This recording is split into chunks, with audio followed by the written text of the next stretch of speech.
Syedaralun, personel gabungan Polres Loksmawe dan Kodim Aceh Utara bersama BNN Kota Loksmawe Rabu kemarin memusnahkan 5 hektar atau sedikitnya 15.000 batang ganja di perbukitan Dusun Cotrawatu, Gampong Jurong, Kecamatan Sawang, Aceh Utara.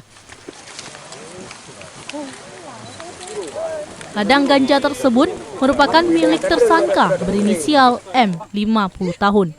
Ada 2 titik lokasi ladang yang dihanguskan oleh petugas. Kapolres Loksmawe AKBP Eko Hartanto bersama Dandim Aceh Utara, Letkol ARM OK Kristianto ikut langsung ke lokasi ladang tersebut. Untuk mencapai lokasi, petugas harus menempuh jarak sekitar 45 menit dengan berjalan kaki menelusuri perkebunan warga. Medannya yang lumayan terjal sehingga sebagian petugas menggunakan motor trail dan sebagian lagi berjalan kaki.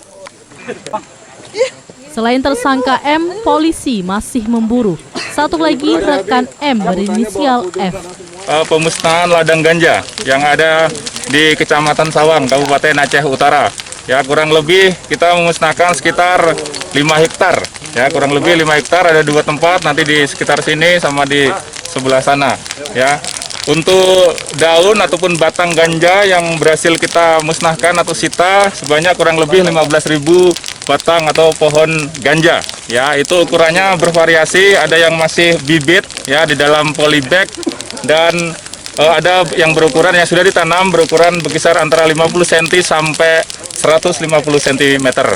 Ya, jadi di dalam pengungkapan ini kita berhasil melakukan penangkapan terhadap seseorang yang berinisial M, ya berinisial M, dan satu lagi masih DPO inisial F, ya masih kita lakukan pengembangan.